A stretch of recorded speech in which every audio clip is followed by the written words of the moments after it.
أعوذ بالله من الشيطان الرجيم. بسم الله الرحمن الرحيم.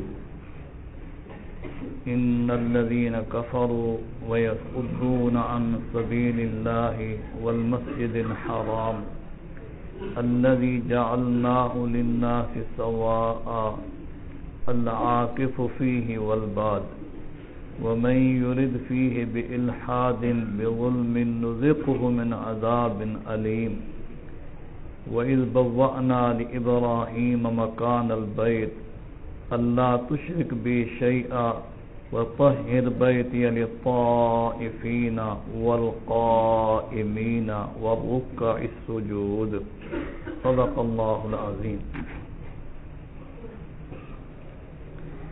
ان الذین کفروا، بے شک جن لوگوں نے کفر کیا، ویصدون عن سبیل اللہ، اور وہ روکتے ہیں اللہ کے راستے سے، والمسجد الحرام، اور وہ مسجد حرام سے بھی روکتے ہیں، الذی، وہ مسجد، جعلناہ للناس سواء، کہ جس کو ہم نے بنایا ہے لوگوں کے لیے برابر، العاکف فیہ والباد، قیام کرنے والا اس میں اور باہر سے آنے والا سب برابر ہیں، ومن یرد فیہ، اور جو شخص ارادہ کرے اس مسجد حرام میں بالحاد، کج روی کا، بے دینی کا، بظلم، ظلم کی وجہ سے، نذقہ، ہم اس کو ذائقہ چکھائیں گے، من عذاب علیم، دردناک عذاب کا۔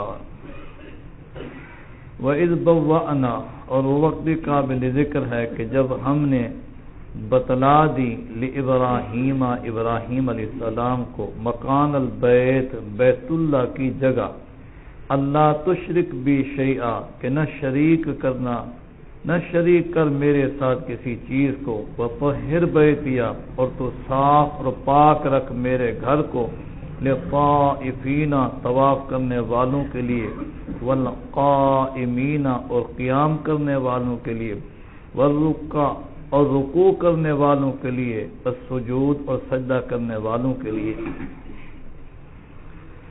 دو آیات کریمہ ہم نے پڑھی ہیں۔ پہلی آیت کریمہ میں اللہ تعالی نے یہ فرمایا ہے کہ اس سے پہلے جو پرسوں درس ہوا تھا اس میں کافروں کا بھی تذکرہ تھا، ایمان والوں کا بھی تھا، کہ کافروں کے لیے تو جہنم کی آگ کے کپڑے کاٹے جائیں گے اور مومنوں کو ریشمی لباس پہنایا جائے گا، تو مومنوں اور کافروں کا تذکرہ تھا۔ اب جو ہم آیت پڑھ رہے ہیں اس میں بھی ان کافروں کا تذکرہ ہے۔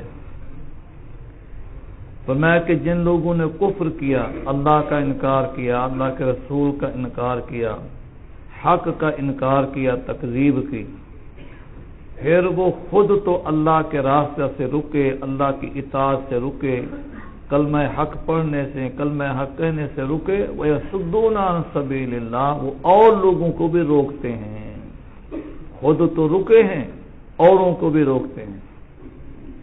وَيَصُدُّونَ عَن سَبِيلِ اللَّهِ وَالْمَسْجِدِ الْحَرَامِ الَّذِي جَعَلْنَاهُ لِلنَّاسِ سَوَاءً الْعَاكِفُ فِيهِ وَالْبَادِ، اور وہ اس مسجد حرام سے بھی لوگوں کو روکتے ہیں کہ جس مسجد کو اللہ تعالی نے فرمایا کہ ہم نے سب کے لیے اس کو برابر بنایا ہے، وہ سب کے لیے عبادت گاہ ہے، وہ حج کے مناسک کے ادا کرنے کی جگہ ہے۔ العاکف فیہ والباد، جو شخص وہاں مقیم ہے وہ اور جو باہر سے آنے والا ہے، وہ دونوں کا حق اس میں برابر ہے۔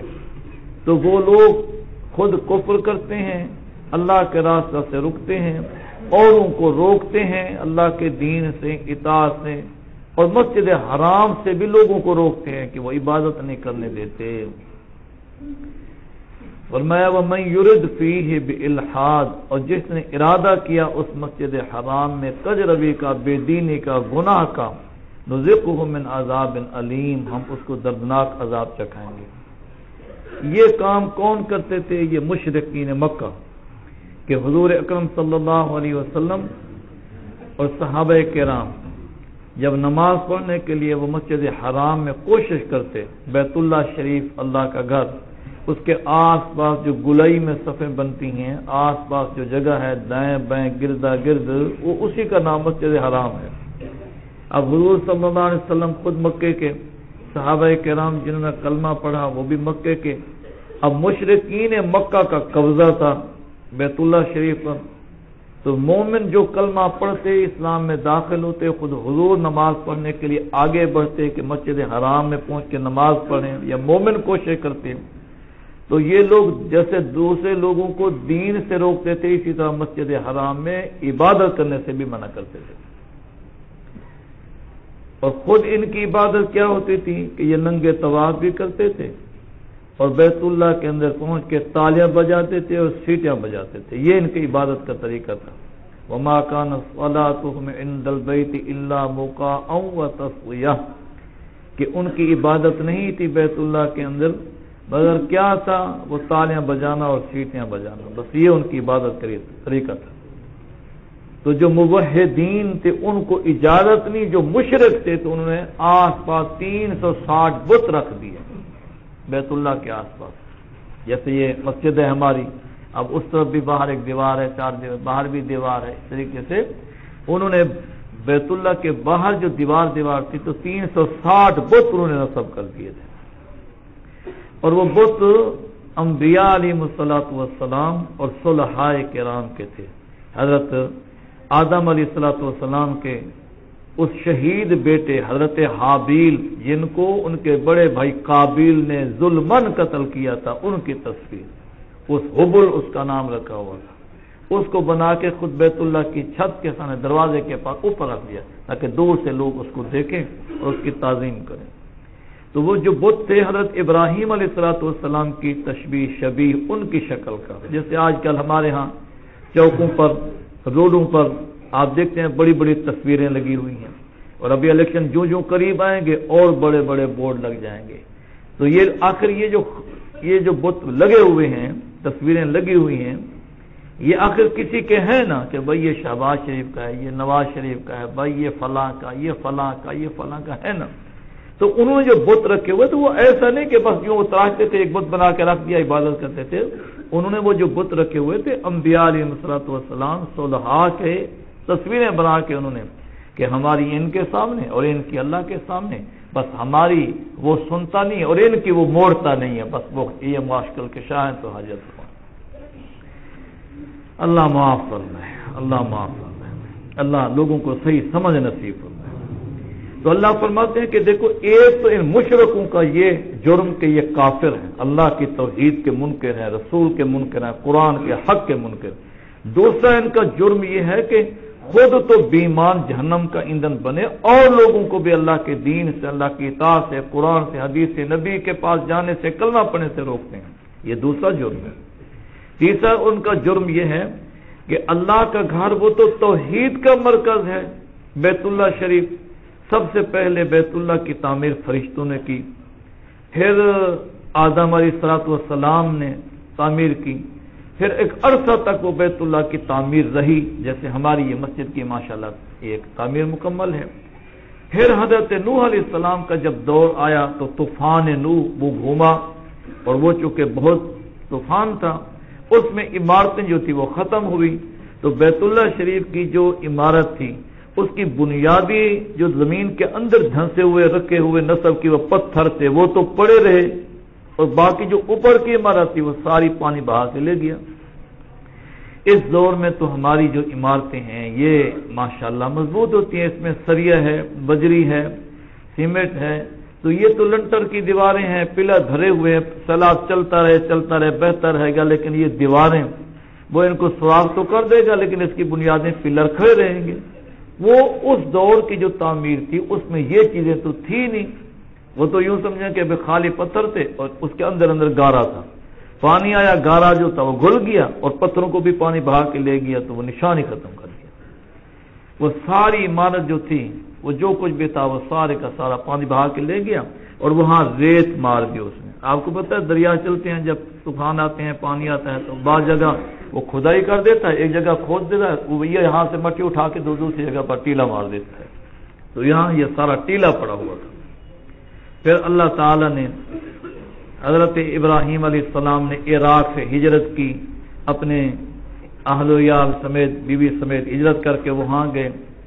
پھر انہوں نے ملک شام میں اپنی بڑی بیوی حضرت سارہ کو وہاں چھوڑا، چھوٹی بیوی حضرت ہاجرہ ان کو ساتھ لیا، اور انہی کے یہ بچے تھے حضرت اسماعیل علیہ السلام. ان کو لے کے پھر کئی میلوں کا سفر کر کے، سینکڑوں میل کا سفر کر کے شام سے پھر یہاں پہنچے جہاں بیت اللہ شریف ہے. تو یہ اللہ کا حکم تھا ان کو. یہ پہلے بارے میں کچھ گزر چکا ہے، کچھ کئی جگہ درمیان میں بھی آئی ہے یہ بات کہ جب یہ جامع مسجد دمشق میں تھے تو حضرت ابراہیم علیہ السلام کو حکم ہوا. پھر حضرت نے اپنی اہلیہ حضرت ہاجرہ اور ان کے دودھ پیتے بچے حضرت ابراہیم علیہ السلام کو ساتھ لیا. بڑی بیوی کو یہاں چھوڑا شام میں، ان کو ساتھ لیا. تھوڑا سا سامان تھا تھیلے کے اندر، کچھ کھجوریں، کچھ پنیر، کو کشمش کھانے پینے کا، پانی کا مشکیزہ ساتھ. اب پتہ نہیں کتنا وقت لگا، کیسے سفر کیا، گرم ترین علاقہ. بہرحال وہاں پہنچے تو آج جہاں بیت اللہ شریف ہے، جن حضرات کو رب نے زیارت کی ہے انہیں اچھی طرح معلوم ہے، بقیہ اور ان کو بھی ہم سب کو بار بار اللہ نصیب فرمائے. تو بیت اللہ شریف کے سامنے وہ مشرق ہی کی طرف بیت اللہ کا دروازہ ہے، مشرق ہی کی طرف اس کونے میں وہ حجر اسود ہے، پھر مشرق ہی کی طرف وہ سامنے باہر نکل کے وہ صفا پہاڑی ہے، سامنے سے پھر یہ صفا مروہ کی سائے کی جگہ ہے، پھر وہ جو بائیں کونا ہے اس طرف وہ مروہ پہاڑی ہے، اور بیت اللہ کے اسی کونے کے سامنے پھر آگے مقام وہ ابراہیم ہے، اور پھر اس کے پیچھے آخر میں وہ زمزم کا کنواں ہے جو اس سائے کی جگہ کے متصل ہے، قریب ہے. تو اب اسی جگہ پر حضرت ابراہیم علیہ السلام نے اپنی بیوی اور بچے کو لے کے جب یہاں پہنچے تو وہ تھیلا ان کو پکڑا دیا اور کہا کہ بس تم یہاں رہو، میں جا رہا ہوں. اب یہ سارے کے سارے پہاڑ تھے، کوئی عمارت تو کیا خیمہ تک نہیں تھا، انسانوں کی آبادی کا نشان ہی نہیں تھا، یہاں سب ختم، کچھ بھی نہیں تھا. یہ ریت کا ٹیلا، آس پاس بلند پہاڑ، یہ سامنے جبل ابی قبیس ہے، ادھر اور ہیں، اس طرف اور، ہر طرف پہاڑ ہی پہاڑ. اب کوئی انسان کا یہاں آمد و رفت نہیں، کچھ بھی نہیں. حضرت نے کہا یہاں تو اب وہ بیوی حیران رہ گئی. انہوں نے کہا ابراہیم ہمیں آپ کس کے سہارے پر چھوڑ کے جا رہے ہیں اور کیا بات ہے، ہم سے کیا غلطی ہوئی؟ تو بس کوئی بات بھی نہیں کی، بس کہا تم نے یہاں رہنا ہے، میں جا رہا ہوں. پھر وہ جلدی سے آگے بڑھ کے انہوں نے کہا ابراہیم کیا اللہ کا حکم ہے؟ انہوں نے کہا ہاں اللہ کا حکم ہے. اتنا کہا کہ اچھا ٹھیک ہے پھر آپ جائیں، اللہ ہمیں ضائع نہیں کریں گے، اللہ ہماری حفاظت کریں گے. پھر یہ چلے گئے. پھر یہ حضرت ہاجرہ حضرت اسماعیل وہاں اس کنویں کے قریب یہ بیٹھے رہے. اب ان کا پانی وہ ختم، کھانے پینے کا سامان بھی ختم، پانی ختم، بچے کو پیاس ستا رہی ہے، خود بھی پیاس ہے. اب انہوں نے پھر وہ بچے کو جہاں زمزم کا وہ جگہ وہاں ان بچے کو بٹھایا اور خود پھر وہ صفا اور مروہ پہاڑی کی طرف گئے. پہاڑی پر چڑھ کے دیکھا کہ شاید ادھر کوئی آدمی ہو تو اشارہ کروں، اس کے پاس کوئی پانی ہو وہ لاؤں اور بچے کو پلاؤں. پھر جب دیکھا اس طرف تو کوئی چرواہا، کوئی قافلہ، کوئی آدمی نہیں نظر. تو پھر وہاں سے پھر وہ چلے، پھر وہ آرام سے چلتے ہوئے جب درمیان کی گہری جگہ تھی وہاں سے تیزی سے دوڑ کے پھر مروہ پہاڑی پر چڑھ کے پھر اس طرف دیکھا کہ شاید کوئی آدمی ہو، اشارہ کروں، کوئی آئے تو پانی ہو تو لا کے میں اپنے بچے کو پانی پلاؤں. اب یہ سب بھی کوئی تو 7 چکر انہوں نے کاٹے تھے اس پانی کی تلاش میں. بچہ پیاسا ہے، جان بنی ہوئی. اسی سنت کو، طریقے کو آج بھی رب کو وہ ادا پسند تھی، رب نے جاری رکھا. آج بھی جو عمرہ کرے گا، حج کرے گا، اس کو یہ سال جب تک نہیں کرے گا عمرہ مکمل نہیں ہوگا، حج مکمل نہیں ہوگا. اللہ تعالیٰ کو اپنے محبوبوں کی ادائیں بھی محبوب ہوتی ہیں، پسند آ جاتی ہیں، ان کو پھر وہ جاری رکھتے ہیں. پھر یہ اللہ تعالیٰ نے جب یہ پانی نہ ملا اور پریشانی بڑھ گئی تو اب غیب سے آواز آئی کہ آپ گھبرائے نہیں، اللہ آپ کی مدد کریں گے. تو اللہ تعالیٰ کوئی صورت بنائیں گے. تو انہوں نے کہا غیب سے آواز دینے والے آپ کون ہیں؟ پھر بچے کا تو مسئلہ بنا ہوا ہے، پھر آپ مدد کریں، کون ہیں آپ؟ بس اتنے میں حضرت جبریل امین آئے اور جہاں زمزم کا پانی کا چشمہ ہے انہوں نے آ کے ایسے پر مارا اور وہاں سے پانی کا چشمہ جاری ہو گیا. اب حضرت ہاجرہ نے جب دیکھا تو آئے اور جلدی سے ان کو پانی کو کہا زم زم زم، رک رک رک. زمزم کا یہ معنی ہے. تو انہوں نے جلدی سے باہر سے بنیر بنائی تاکہ پانی پھیلے نہ اور کہا زم زم، رک رک. اس لیے اس کو زمزم کہتے ہیں کہ حضرت ہاجرہ نے اس کو کہا زم زم زم، رک رک. اب وہ رک گیا. پھر اس کے بعد پرندوں کو پتہ چلا جو گزرتے تھے کہ یہاں تو پانی ہے نیچے، وہ پرندوں کی آمد و رفت شروع ہوئی. اب آس پاس کے کچھ لوگ تھے اور یہ یمن کے طیف کے علاقے سے کچھ لوگ تھے خانہ بدوش، وہ اپنے مال اسباب لے کے یوں آگے بڑھ رہے تھے کہ جہاں چراگاہ ملے گی، چارہ ملے گا، کوئی پانی ہوگا، وہاں پہ خیمے لگا دیں گے، بھیڑ بکریوں کا بندوبست بھی کریں گے، خود بھی پئیں گے. انہوں نے دور سے دیکھا کہ یہاں پرندے اترتے ہیں اور پھر پرندے اڑ کے چلے جاتے ہیں، آتے جاتے یہاں. وہ سمجھ گئے، قبائلی لوگ تھے جنگلوں میں ریگستانوں میں رہے، وہ سمجھ گئے کہ پرندے یہاں اترتے ہیں پھر جاتے، اس کا مطلب ہے کہ یہاں نیچے پانی ہے. پرندے پانی کے لیے اترتے ہیں، پانی پی کے پھر چلے جاتے ہیں، پھر اور آتے ہیں. تو اس لیے انہوں نے پھر آدمیوں کو بھیجا کہ وہاں پہنچو، پرندے اترتے ہیں پھر دوبارہ چلے، کیا معاملہ ہے وہاں. اب وہ آئے تو انہوں نے دیکھا کہ ایک مئی صاحبہ بیٹھی ہوئی ہے، معمولا ایک چھوٹا سا معصوم دودھ پیتا بچہ گود میں ہے، عجیب منظر ہے، اور سامنے پانی کا چشمہ ہے. انہوں نے پھر دیکھ کے وہ گئے، انہوں نے پھر پیچھے اطلاع کی کہ وہاں واقعی پرندے جہاں اترتے ہیں نا وہاں پانی کا ہے بندوبست، چشمہ ہے. انہوں نے پھر اطلاع کی، پھر وہاں سے ایک وفد آیا، انہوں نے آ کے پھر حضرت حاجرہ سے بات کی کہ بی بی اگر ہمیں اجازت ہو تو ہم بھی اپنے خیمے لے آئیں، یہاں قریب قریب خیمے لگا دیں گے، آپ یہاں پانی پی رہی ہیں، ہم بھی یہاں سے پانی بھر لیا کریں گے، پانی پیا کریں گے، اگر اجازت ہو ہمیں تو ہم یہاں آ جائیں. تو حضرت نے کہا اجازت تو ہوگی لیکن پانی پر قبضہ اور ملکیت یہ ہماری رہے گی، یہ پانی پینے کی اجازت ہوگی لیکن اس پر مالک اور قابل ہونے کی اجازت نہیں ہوگی. انہوں نے کہا ٹھیک ہے. پھر یہ آئے، انہوں نے پھر آ کے اپنے خیمے لگائے اور ایک جھونپڑا خیمہ ان کو بھی بنا دیا کہ عورتزاد ہیں، ان کو ایک خیمہ بنا دیا. پیغمبر کی اولاد، پیغمبر کی بیوی ہے اور یہ اس حالت میں وقت گزر رہا ہے. اب اس کے بعد وہ خیمے لگے، پھر یہ خیمہ لگا، پھر اللہ کے فضل سے وہاں سے کچھ آبادی شروع ہوئی، انسانیت آنا شروع ہوئی، اور آج الحمدللہ مکہ کہاں پہنچا ہوا ہے اور مکے کی آبادی کہاں پہنچی ہوئی ہے. پھر حضرت اسماعیل علیہ السلام جب جوان ہو گئے تو اللہ تعالیٰ نے حکم دیا حضرت ابراہیم علیہ السلام کو، اب وہ ملک شام میں ہے، 1500 میل کا فاصلہ، حکم ملا کہ آپ یہاں سے دمشق سے وہاں جائیں مکہ المکرمہ اور وہاں پہنچ کے اب بیت اللہ کی تعمیر کرنی ہے. تو پہلی تعمیر تو آدم فرشتوں نے کی، پھر آدم علیہ السلام نے کی، تو طوفان نوح میں وہ منہدم ہو کے وہاں ٹیلا تھا، کہ اب کئی سینکڑوں سال بعد پھر یہ آ رہے ہیں. اب جب یہاں پہنچے تو انہوں نے آ کے اپنے بیٹے سے بات کی، بیٹے اب جوان ہو چکے تھے اتنے میں. حضرت اسماعیل کہا کہ بیٹا مجھے اللہ کا حکم ہے ایک کام کرنا. انہوں نے کہا تو کریں، اور میں آپ میرا تعاون کریں گے. میں بالکل میں حاضر ہوں.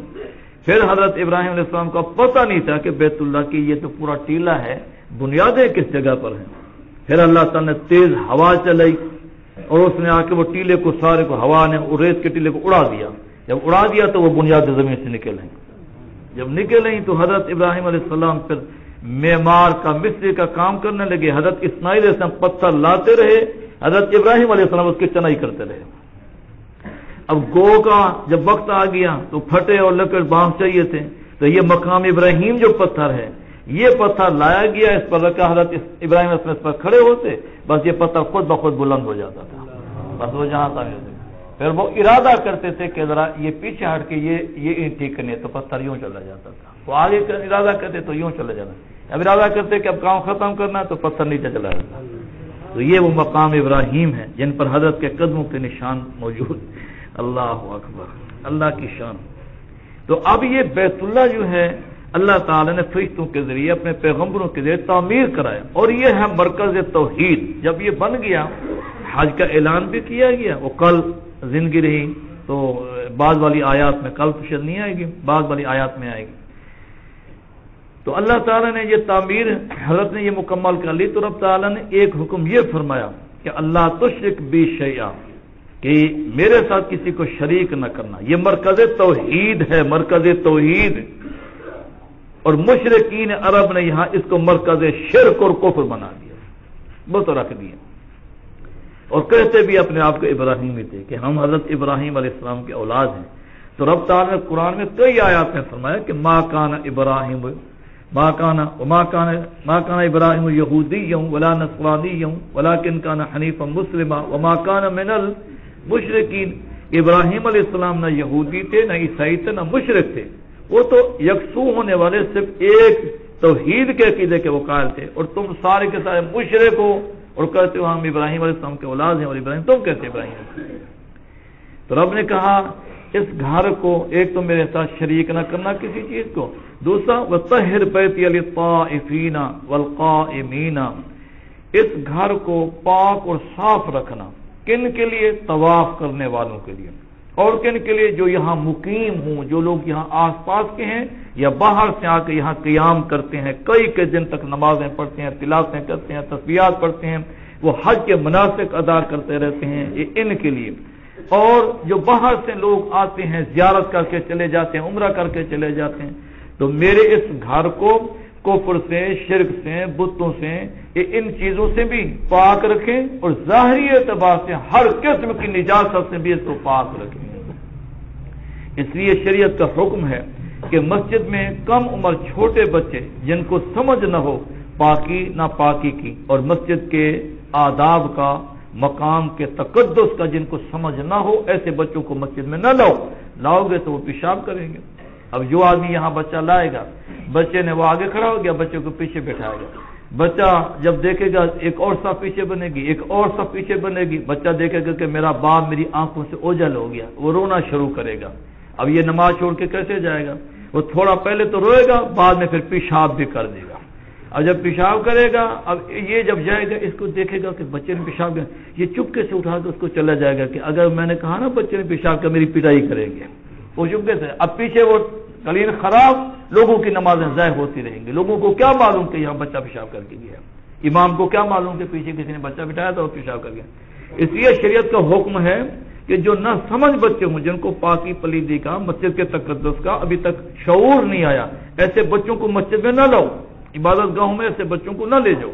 اور فرمایا مجانین، جو کم عقل ہیں، بے وقوف ہیں، بیچاروں کا عقل توازن وہ ٹھیک نہیں ہے، بیمار، ایسے کو مسجد میں نہ لاؤ، کیونکہ مسجد میں لاؤ گے اس کو تو نہیں پتا میں مسجد میں بیٹھا ہوں یا کہیں باہر بیٹھا ہوں، تو پیشاب کر دے گا، جگہ خراب ہو جائے گی۔ اب پوری قلین کو کون اٹھائے گا، کیسے اٹھائے گا؟ اور اگر ایسا نہ ہوا تو لوگوں کی نمازیں ضائع ہوں گی، اور آدمی اپنی غلطی کو چھپا کے بھاگے گا، دوسروں کی نمازیں ضائع ہوتی رہیں گی۔ تو فرمایا کہ ایک تو یہ کہ میرے ساتھ کسی کو شریک نہ کرنا، دوسرا میرے گھر کو طواف کرنے والوں کے لیے، اور یہ اعتکاف کرنے والوں کے لیے، یہ نماز اور رکوع اور سجود کرنے والوں کے لیے، یہ آنے والوں کے لیے میرے گھر کو پاک اور سب ظاہری نجاستوں سے بھی پاک اور باطنی یعنی کفر و شرک سے بھی پاک رکھنا۔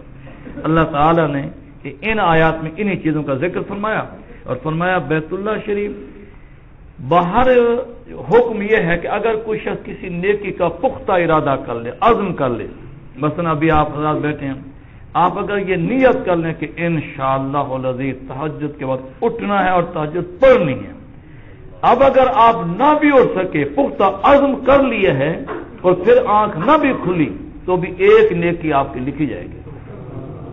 آپ تبلیغ والے ساتھیوں سے سنتے ہیں نا، آخر میں وہ کہتے ہیں جب دیکھتے ہیں کہ بھئی یہ 4 ماہ تو دیتے نہیں، چیلا نہیں دیتے، ہفت روزہ سے روزہ نہیں دیتے، آخر میں کہتے ہیں اچھا ارادہ ہی کر لو، ارادہ ہی کر لو، پھر کہتے ہیں بھائی ارادے پر بھی ایک، ہاں اس لیے کہتے ہیں نا کہ عزم کر لیا، پختہ ارادہ کر لیا، تو پھر اس پر بھی اللہ تعالیٰ ایک نیکی دیتے ہیں۔ اور اگر کوئی شخص برائی کا کوئی عمل کا نیت کی ہے، اس نے برائی کی اس نے نیت کی ہے، تو جب تک عمل نہیں کرے گا گناہ نہیں ہوگا۔ نیکی کی نیت کرنے سے بھی اللہ تعالیٰ اجر عطا فرمائے، اور اگر نیکی کر لے تو 10 گنا اجر ملے گا، اور اگر گناہ کا ارادہ کیا نہیں، گناہ نہیں لکھا جائے گا، اور اگر ارادہ کیا گناہ بھی کیا تو پھر ایک گناہ ایک ہی لکھا جائے گا، اور نیکی تو 10 گنا لکھی جاتی ہے۔ لیکن حرم میں اگر کوئی شخص گناہ کا ارادہ بھی کرے تو وہ ارادہ بھی اس کا گناہ، اس کے ذمہ گناہ لکھ دیا جاتا ہے۔ اللہ فرماتے ہیں وَمَن يُرِدْ فِيهِ بِإِلْحَادٍ نُذِقْهُ مِنْ عَذَابٍ أَلِيمٍ، جس نے بے دینی کا، کجروی کا، فساد کا ارادہ کیا بظلم، ظلم کے سبب، ہم اس کو دردناک عذاب کا ذائقہ چکھائیں گے کہ اللہ کے مقدس گھر میں اگر اس نے ایسا ارادہ بھی کیا تو ہم اس کو سزا دیں گے۔ بیت اللہ شریف میں جیسے نیکیوں کا، یہ اس گھر کی خاصیت ہے، باقی جگہ کوئی شخص اگر گناہ کا ارادہ کرے پھر گناہ بھی کرے تو گناہ لکھا جائے گا، وہاں ارادہ ہی کرے گناہ لکھا جائے گا۔ کیوں؟ بیت اللہ شریف میں اگر کوئی شخص ایک نماز پڑھے یعنی مسجد حرام میں تو 1,00,000 کا ثواب، ایک قرآن پاک کا ختم وہاں کر لے 1,00,000 قرآن پاک ختم کرنے کا ثواب ملتا ہے۔ اب دیکھو یہاں ہم کر سکتے ہیں 1 لاکھ قرآن پاک کا ختم کر سکتے ہیں، اور وہاں انسان چند ٹکے ہیں، تھوڑے سے پیسے کی کیا ویلیو ہے؟ پیسے کیا ہیں جس کو رب نے دی ہے؟ اول فرصت میں صبر کرے، پھر پتہ نہیں زندگی وفا کرے نہ کرے۔ تو وہاں چند ٹکے خرچ کر کے وہاں چلے گئے تو 1 نماز جو پڑھیں گے 1 لاکھ نماز پڑھنے کا ثواب ملے گا، 1 قرآن پاک کا ختم کریں گے اتنا ثواب، 1 دفعہ نفل پڑھیں گے اتنا ثواب۔ تو وہاں تو ہر عمل کی نیکیاں بڑھتی ہیں، اتنا پھر اگر کوئی گناہ کرے گا تو اس کا عذاب بھی دکھ نہ ہوگا، جتنا بلندی ہوتی ہے اتنا ہی جتنا پھر نیکیاں بڑھتی ہیں گناہ بھی اسی طرح، اس لیے وہ مقام ایسا ہے ارادہ کرنے سے ہی گناہ اس کا لکھا جائے گا، اور اللہ فرماتے ہیں ہم اس کو دردناک عذاب چکھائیں۔ ایسے حضور اکرم صلی اللہ علیہ وسلم نے مدینہ منورہ کے اندر آپ نے دعا فرمائی، کئی حدیثوں میں یہ مسئلہ آپ نے فرمایا، اے میرے اللہ، حضرت ابراہیم علیہ السلام نے بیت اللہ کو وہ حرم کا درجہ دیا تھا، اور میں مدینہ منورہ کو حرم کا درجہ دیتا ہوں۔ فرمایا اے اللہ، حضرت ابراہیم علیہ السلام دعا کی تھی کہ اللہ یہاں مکہ کے آس پاس پھلوں میں رزق میں برکت عطا فرما دے، میں مدینہ منورہ کے پھلوں کے لیے یہاں کے لیے میں دعا کرتا ہوں، وہاں قبول ہوئی تھی، یہاں بھی قبول فرما، برکت ہی برکت نصیب فرما، اور وہ برکتیں ہیں لاکھوں حجاج پورا سال آتے جاتے رہتے، حاجی بھی عمرے والے۔ کبھی کوئی چیز کم ہوئی ہے؟ کبھی کوئی آدمی گیا ہو دکان پر اور اس نے کہا مجھے دودھ کا پیکٹ چاہیے، آگے جا میں وہ تو ختم ہو گیا ہے، اس نے کہا مجھے چاول چاہیے ہوگا، وہ تو ختم ہو گیا۔ کبھی کسی نے سنا ہے؟ تو دیکھو یہ دعائیں ہیں ہمارے نبی صلی اللہ علیہ وسلم۔ اور فرمایا کہ جس شخص نے اس مدینہ منورہ میں فرمایا اس کیر پہاڑ سے ایر سے لے کر اس سور تک، ایسے آپ نے فرمایا بارہ لابطہ مدینہ کے آس پاس کے 2 پہاڑوں کا نشان فرمایا، اس کے درمیان جو حصہ ہے اس میں اگر کسی شخص نے کوئی برا عمل کیا اللہ تعالیٰ اس کو سزا بھی دیں گے، اس کے فرض اور نفل بھی اللہ قبول نہیں کریں گے۔ اور ایک میں فرمایا کہ جس شخص نے یہاں کوئی برا عمل کیا اور پھر وہ بھاگ کے آیا چھپنے کے لیے اور دوسرے نے اس کو پناہ دے دی، اللہ اس پر بھی لعنت، اللہ کی لعنت، فرشتوں کی لعنت، اللہ کی ساری مخلوق کی لعنت، اور اللہ تعالیٰ ایسے شخص کی فرض نماز اور نفل میں قبول نہیں کرے۔ اتنا وعیدیں فرمائی ہے۔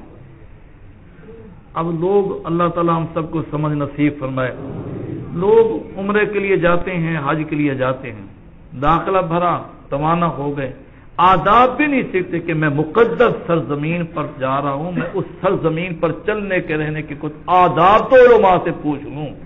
اس سرزمین کے کیا آداب پوچھے، وہ تو حج اور عمرے کے ارکان بھی نہیں سیکھتے، اس کا بھی نہیں سمجھتے کہ بھئی میں نے عمرہ کیسے کرنا ہے، احرام کیسے باندھنا ہے، طواف کیسے کرنا ہے، مقام منا میں کیا کرنا ہے، عرفات میں کیا کرنا ہے، مزدلفہ میں کیا کرنا ہے، کنکری کیسے مارنی ہے۔ وہ جو ارکان رکن ہے، رکن اسلام کا حج اہم ترین رکن، اور رکن کے ادا کرنے کے طریقے سیکھنے کی بھی زحمت نہیں کرتے۔ اب آپ حضرات اگر نماز ادا کریں تو کیا ایسے آ کے ایک شخص کھڑا ہو جائے اس کو یہ پتہ ہی نہ ہو کہ میں نے پہلی رکعت میں کیا پڑھنا ہے، دوسری میں کیا پڑھنا ہے، پہلے کیا ثنا پہلے پڑھنی ہے یا بعد میں پڑھنی ہے، تعوذ پہلے پڑھنا ہے یا تسمیہ پہلے پڑھنا ہے، سورہ فاتحہ پہلے پڑھنی ہے یا سورہ پہلے پڑھنی ہے، میں نے رکوع میں کیا کرنا ہے، سجدے میں کیا کرنا ہے، تشہد میں کیا پڑھنا ہے، سلام کے دائیں پہلے پڑھنا ہے بائیں پہلے، یہ آدمی کو کوئی پتہ ہی نہ، وہ کیسے نماز ادا کرے گا؟ وہ سیکھے گا نا پہلے نماز، تو یہ رکن ہے۔ اسی طرح کہ حج بھی تو رکن ہے، اس کے لیے بھی تو کچھ آداب ہیں، کچھ شرائط ہیں۔ یہ ہماری کوتاہیاں ہیں کہ ہم یہ سیکھنے کی زحمت نہیں کرتے۔ بس وہ جو ہے وہ ہمارے گروپ لیڈر ہوتے ہیں، ان کا ماشاءاللہ کاروبار ہے، وہ حجاج کوٹے منظور ہیں، ماشاءاللہ ان کا کاروبار ہے۔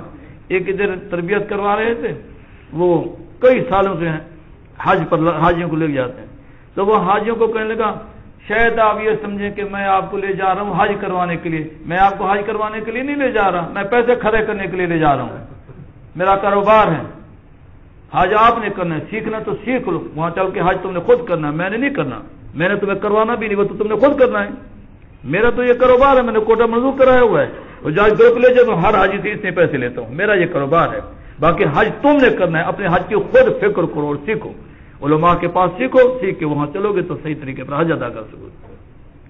تو اس سرزمین کے آداب ہیں، اور جو وہاں اس طرح کی کچھ گناہ یا گناہ کا ارادہ یا کسی فاسق فاجر جو ڈاکو لٹیرا ایسے کو پناہ بھی دے گا تو اتنا بڑی وعید ہے. یہ حدیث پاک اسی طریقے سے جیسے میں نے آپ کو بتایا کہ اس پر اللہ کی لعنت ہے, اس کے فرشتوں کی لعنت ہے, سارے فرشتوں کی لعنت ہے. اللہ اس کے فرض اور نفل قبول نہیں کرے گا. اتنی بڑی وعید ہے. اللہ ہماری حفاظت فرمائے.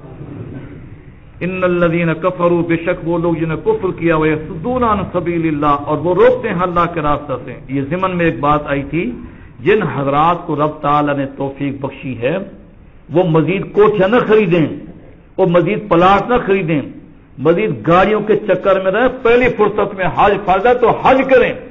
ممکن ہے پھر زندگی وفا نہ کریں, اور ممکن ہے پھر آپ کو کوئی عذر لاحق ہو جائے, کسی کو لقوہ ہو جاتا ہے, کسی کو فالج ہوتا ہے, کسی کا ایکسیڈنٹ ہو جاتا ہے, پھر وہ اس فرض کو ادا نہیں کر سکتا. جن کو رب نے توفیق دی ہے اول فرصت میں وہ حج کا رکن ادا کریں. پلاٹ زندہ رہے تو پھر یہ بعد میں یہ سب کچھ ہو جائے گا. مر گئے تو پھر اللہ وارث ہے, ہمیں بھی اللہ دے رہا ہے, ہماری اولاد کو بھی دے گا. بس یہ مزید اس حرص میں نہ آدمی لگ گیا. ایک دکان ہے, ایک دوسری دکان ساتھ والی بک رہی ہے, چلو پہلے وہ خرید لوں, پھر اس چند دن کے بعد وہ تیسری بک رہی ہے, اچھا پھر یہ خرید لوں, اور پھر اس کے بعد سامنے والا متصل گھر کے ساتھ پلاٹ پڑا, چلو یہ خرید لوں. اسی طریقے سے آدمی مر جاتا ہے, حج نہیں ادا کر سکتا. دفع کرو ان چیزوں کو. پوری زمین پڑیے, پوری دنیا پڑیے, رب نے زندگی رکھی اور ہمارے نصیب میں ہوا تو تھوڑی جگہ پڑیے, جہاں چاہو پلاٹ لے لو. اسلام آباد میں لے لو, لاہور میں لے لو, بہاولپور میں لو, پشاور میں لو, کوہاٹ میں لو, بنو میں, جہاں پلاٹ لو. ملتا ہے کہ نہیں ملتا؟ کوئی ایک پلاٹ ہے دنیا میں, اگر یہ بک گیا تو پھر ہمارا کیا بنے گا؟ اس لیے پیسے اٹھا کے اس میں پھر کہتے ہیں کہ حج کیا پلاٹ لیا ہے 15 لاکھ کا, تو یہ لیا ہے 15 لاکھ بھی اوپر لگائیں گے, پھر دکان کرایہ پر پیسے آئیں گے نا, پھر حج پر پیسے آئیں گے, ہم قبر میں پہنچ جائیں گے, پھر حج ادا کریں گے. تو اول فرصت میں جن کو رب نے حج فرض کیا وہ حج ادا کریں, اور جن پر فرض نہیں تو بھی وہ عمرہ ادا کر کے حضور صلی اللہ علیہ وسلم کے روضہ پر حاضری دیں. ہمیں کیا عقیدت اور عشق ہے اگر ہم اپنے نبی صلی اللہ علیہ وسلم کے روضہ پر حاضری نہیں دیتے؟ ہمارے دل میں جذبہ ہی نہیں ہے, شوق ہی نہیں ہے, عقیدت ہی نہیں, محبت ہی نہیں ہے کہ آقا اللہ تعالیٰ سے دعا کر کے اللہ وہ وقت نصیب فرما کے میں حضور صلی اللہ علیہ وسلم کے سامنے کھڑے ہو کے درود و سلام پڑھوں. میں بیت اللہ شریف غیبانہ اس رخ کر کے تو نمازیں پڑھتے پڑھتے 40 سال ہو گئے. اللہ وہ وقت قریب کر کے میں وہاں کروں, ایسے سامنے بس بیت اللہ ہو, یوں نظر اٹھاؤں تو سبحان اللہ, بس یہ سامنے تیرا گھر نظر ہے. تو یہ شوق ہو, عظمت ہو, عقیدت ہو, محبت ہو, انسان میں تڑپ ہو, پھر اللہ تعالیٰ توفیق دے دیتے ہیں. اللہ تعالیٰ ہر ایک کو اس فرض کو ادا کرنے کی توفیق عطا فرمائے. ان الذین کفروا, بے شک جن لوگوں نے کفر کیا, ویصدون عن سبیل اللہ, اور وہ روکتے ہیں اور لوگوں کو بھی اللہ کے راستہ سے, والمسجد الحرام, اور مسجد حرام سے بھی روکتے ہیں. تو یہ مکہ کے مشرک حضور صلی اللہ علیہ وسلم اور صحابہ جب تک مکہ میں رہے اس وقت تک بھی روکتے رہے. پھر سن 6 ہجری میں حضور صلی اللہ علیہ وسلم اور صحابہ کرام 1500 یا 1400 صحابہ کرام احرام باندھ کے آئے تھے. صلح حدیبیہ جس کو کہتے ہیں, اس موقع پر عمرہ کرنے کے لیے مشرکین مکہ نے عمرہ نہیں کرنے دیا تھا. وہ روکتے ہیں مسجد حرام سے بھی, الذی, وہ مسجد جعلناہ للناس سواء, کہ جس کو ہم نے بنایا ہے سب لوگوں کے لیے عبادت ادا کرنے کے لیے برابر. العاکف فی, اس میں قیام کرنے والا مقیم آدمی, والباد, اور بادی بدوی دیہاتی باہر سے آنے والا, سب اس میں برابر ہیں. جیسے مقیم کو حق ہے اسی طریقے سے باہر والے آنے والے کو حق ہے. کوئی کسی کو ایک جگہ سے اٹھا نہیں سکتا, ہٹا نہیں سکتا. جیسے یہ ہماری مسجد ہے تو اس میں جو ہم یہاں محلے کے حضرات ہیں, جیسے جتنا ان کو حق ہے ایسے ہی ہر آنے والے کو حق ہے. کوئی شخص یہ نہیں کہ میں محلے کا ہوں لہذا میں اندر پڑھوں گا تو باہر کھڑا ہو جائے, نہیں. جو آدمی پہلے آئے گا پہلی صف کے اندر بیٹھے گا, کوئی اس کو نہیں ہٹا سکتا. ایسے ہی فرمایا کہ وہاں مقیم اور باہر سے آنے والے سب برابر ہیں. وَمَن يُرِدْ فِيهِ, اور جو ارادہ کرے اس میں بے الحاد, کجروی کا, بے دینی کا, بے ظلم, ظلم کی وجہ سے یعنی زیادتی کی وجہ سے, بے دینی کی وجہ سے, نُذِقْهُ مِنْ عَذَابٍ عَلِيمٍ, ہم اس کو ذائقہ چکھائیں گے دردناک عذاب کا. وَإِذْ بَوَّأْنَا, اب یہ اللہ تعالیٰ نے پھر ابراہیم علیہ السلام کو وہ جگہ ہوا نے مٹی اڑا دی, وہ جگہ ظاہر ہو گئی اور تعمیر کا سلسلہ شروع ہوا, اس کا ذکر ہے. وَإِذْ بَوَّأْنَا, اور وہ بھی قابل ذکر ہے کہ جب ہم نے جگہ بتائی ابراہیم علیہ السلام کو, مکان البیت, بیت اللہ کی جگہ, اللہ تشرک بھی شیئا, یہ کہ نہ شریک کر میرے ساتھ کسی چیز کو, ابھی بھی نہیں کرتے, آئندہ بھی نہ کرنا. وَطَهِّرْ بَيْتِيَ لِلطَّائِفِينَ وَالْقَائِمِينَ, اور تو پاک رکھ میرے گھر کو, اس مسجد حرام کو, بیت اللہ کو, طواف کرنے والوں کے لیے, اور القائمین, اس میں قیام کرنے والوں کے لیے, والرکع السجود, اور رکوع سجدہ کرنے والوں کے لیے. اللہ تعالی ہم سب کو مسجد حرام کی بھی زیارت نصیب فرمائے. اللہ ہم سب کو مسجد نبوی کی بھی زیارت نصیب فرمائے, اور آداب سیکھ کر با ادب حاضری نصیب فرمائے.